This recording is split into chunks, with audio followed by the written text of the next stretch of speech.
Mình thật đến với bạn nhớ từ bằng tháng đời. Chúc vui ra trong lòng đau thương cũng cho ta đâm lại đau té sao.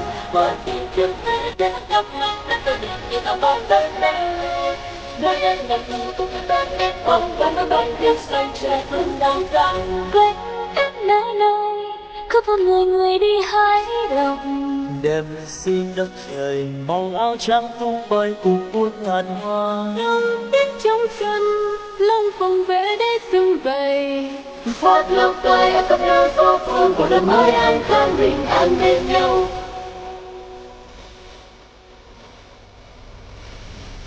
Mừng phút đêm phố đã bên nhớ tiếng nói vang từ nước mắt tháng đời.